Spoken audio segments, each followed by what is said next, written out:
to say the Auditor General will have a statement and then we'll take questions from those here. Thank you so much, and over to Auditor General Kim Adair. Good morning, everyone. Thanks for coming.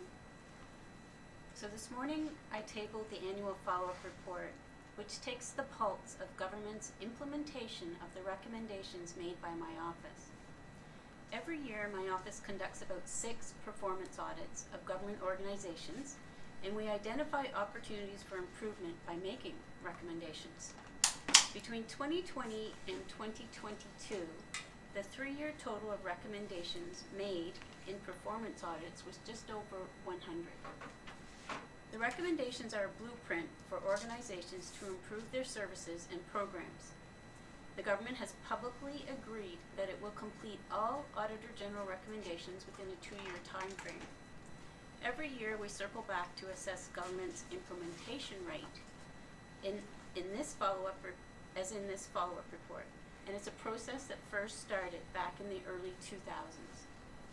This year, I'm happy to report government has completed 80% of the recommendations from those 3 years, a marked improvement over last year's score of 60%. Breaking it down by year, government has completed almost 3/4 of the recommendations from 2020 and 2022 performance audits. The real achievement is hitting the 100% mark on recommendations from audits done in 2021, including an audit of the pre-primary program and others done in Internet for Nova Scotia, COVID-19 spending programs, and the Nova Scotia Liquor Corporation. It's the first time in the history of the follow-up report that government has achieved a perfect score on a year of audit recommendations. The government's commitment to carrying out the recommendations shows it values the work and recommendations made by the office.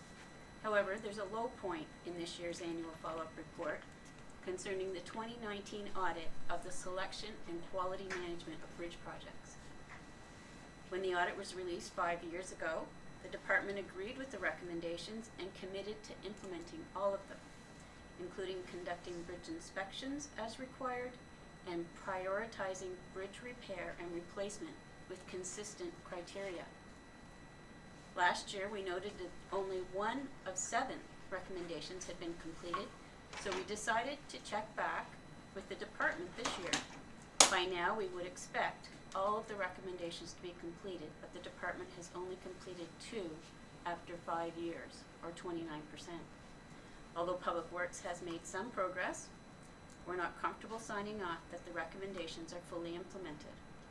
I strongly encourage Public Works and all organizations to work toward the timely completion of every recommendation to improve the efficiency and effectiveness of government programs and services.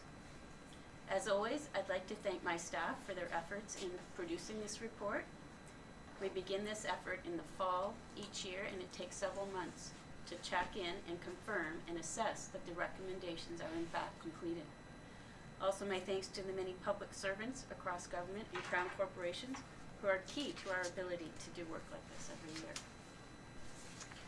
Ms. Adair, the thing that struck me about the contaminated site response from the government is that they seem to have a process that they're working through, but it's not clear to me that it necessarily aligns with your recommendations. So is it your impression that they're working through it in their own way and they're committed to meeting your recommendations, or is it your impression that they've got your recommendations but they've decided how they're going to handle this irrespective of those recommendations? Because there's no timeline attached to anything that they've said to you about those. Yeah, we noticed that about the timeline. I think your assessment's correct in terms of the first response that you said. They have created a committee that reports to a deputy committee, and they're working on having a complete list of contaminated sites and a process in place to prioritize how they deal with them. But then there's policies and whatnot that they're still working on, so a lot of work has been done, but there are 2, and on their own reporting, they indicate that they're still working on them. But I do think they're committed to carrying them out. And then the other one I wanted to ask you about was the work related to the bridge inspections. It does appear, we are to go by the government's response, that work will finally be completed sometime this year. Do you have a sense of why it's taken them as long as it has? Is it just a matter of how much work there is and how many bridges there are? Or is there something else to that, in your view? Yeah, so it's a good question, and we've been working with them each year. We go back to follow up, and they indicate that they have done a lot of work, and in this report we do indicate what they have done. For example, there's now a province-wide system in place, but we're 5 years after that report and recommendation, and today they cannot say that in that province-wide system they have a complete inventory of the inspections of all of the province's 4,200 bridges. I think they had 1 of 4 districts loaded in the system.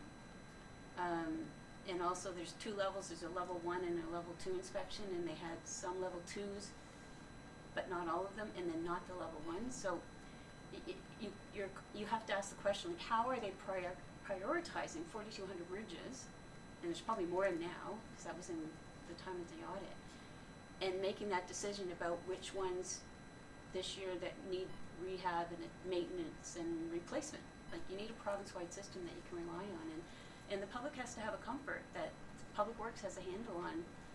It's a public safety issue, right? So I'm surprised that 5 years out they do not have them done.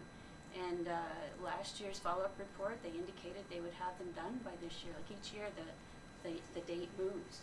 So we're highlighting it in this report. We'll explain it to the Public Accounts Committee tomorrow in our presentation to them.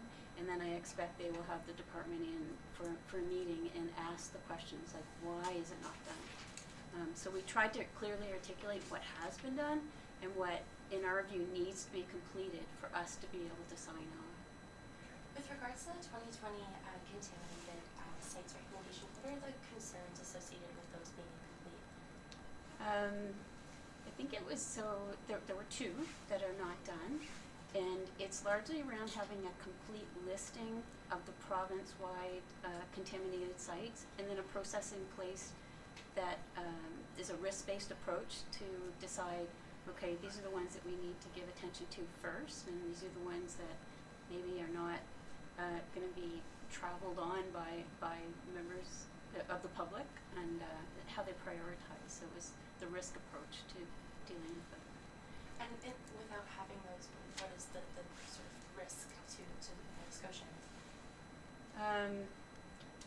So we don't get into that in this report, because that would have been in the original report, but it's, if you don't have the right signage up on a contaminated site, that someone might go across and, I don't know, be harmed. I don't know, I'd have to think about a good answer to that question, but yeah, it's a public safety risk probably. Yeah. Mr. Adair, why should Build Nova Scotia still care about what the impacts of COVID-19 might be on the QE2 result? Yeah, so 4 of 4 recommendations for that QE2 audit have not been completed, and that the assessing the impacts of COVID-19 and on that project was one of the recommendations. Why should they care? Well, there was a lot of things learned coming out of COVID. Infection control, just one of many. And at the time that work was done, it was felt that they needed to sort of revisit the impacts of that and make sure it's built into there was many plans in that audit, a master plan, a facility plan, an implementation plan, and it sounds very complicated, the methodology that they looked at, but and we recognize that that project has changed a lot since this work was done, and it continues to evolve, and we also acknowledge that some of those recommendations we won't know for sure whether or not they've been implemented until the project is fully completed. Does it make it difficult for your office to do auditing work related to that project? Because, as you point out, first of all, there's a real long timeline to completion, Yeah. but also things have changed along the way. Does it make it a difficult project for you to audit? In that one, I would say yes. But I think it was a positive sign that the office was involved at the early stages to look at their overall plan and approach, because it was such a, and still is, remains, a huge project and a very significant cost. But yeah, it is difficult, like bridge inspections, for example, you know whether it's done or not done. This one was dealing with the whole plan and how they approached such a massive capital construction project. And the province weighed in, so that's unusual for an Auditor General office to get involved in the early stages of a construction project, but I think it was a good idea. And Ms. Adair, in here there's some of the language you use, like putting them on the honor roll and so on. People sometimes respond to a little praise mixed with their criticism. Is this something you're trying to do here with the government? You're trying to attract more flies with honey? Yeah, we did use honor roll, didn't we? Well, I think given the overall results, it was fair to acknowledge the positive outcome. The 60% implementation rate last year moved to 80%. That's a huge leap. And 1 year in particular, 100% of the recommendations were implemented. So there's mixed commentary in today's report, but I think it's fairly articulated and warranted. And does this have anything to do with the government a month or so ago looking at introducing a law that would allow MLAs to fire you with that? Good question, but the results of today's report were known in advance of that whole event that unfolded. Yeah. Thanks, Ms. Adair. Thank you so Okay, much. good. Thanks for coming. Yeah, thank you. And if you look at our next reports, we have about half a dozen audits underway, and we'll be